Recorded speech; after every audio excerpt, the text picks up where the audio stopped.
And to describe what has happened when Donald Trump stabbed us in the back, it's a betrayal. It's a betrayal, and Canadians are angry, but people in Windsor are pissed off. This feels like a betrayal, a gut punch for absolutely no reason. Donald Trump has started an illegal trade war with Canada, one of their best allies, for absolutely no reason. And now workers are reeling. There's workers that are going into the work right now and wondering if their line pauses, will it shut down actually permanently? There's workers right now that are wondering, well, if I lose my job, how am I going to put food on the table for my family? How am I going to keep my home?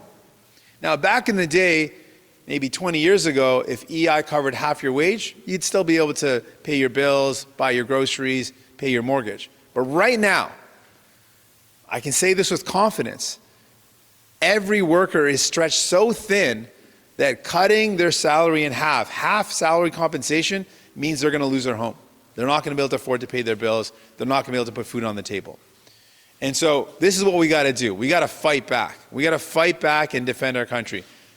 Step number one is, if any business thinks they can take the manufacturing equipment in any factory here in Windsor or across this country, they think they can take any equipment out of it, they got another thing coming.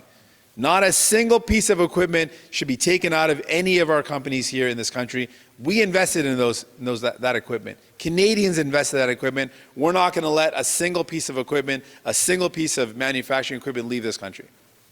Secondly, and we got to be very clear about this, while these tariffs are in place, no company should think they could sell here in Canada if they don't have a footprint here in Canada.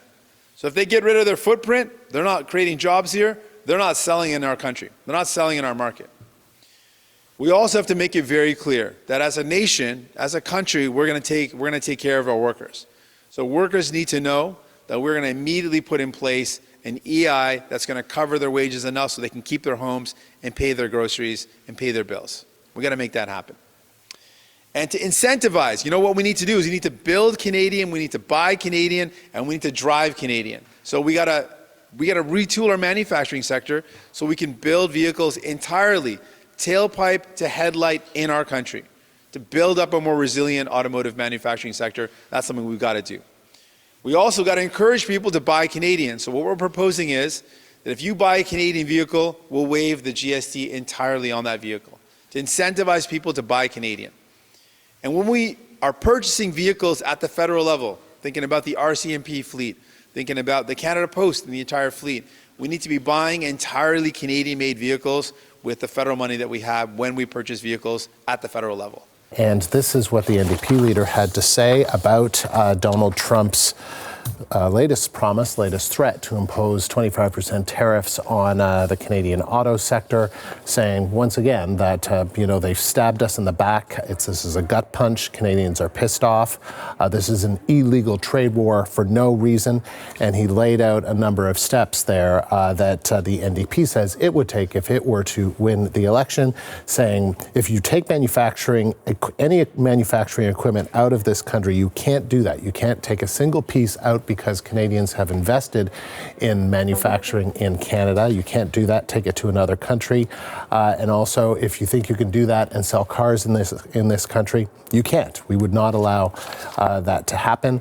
And then he said in terms of supporting workers who may need these supports if there are in fact layoffs as a result of whatever these tariffs could exactly mean. And we're trying to get a clearer picture of what they could mean, because it is not clear at the moment that there should be EI that covers wages. And also saying that we need to build, buy, and drive Canadian.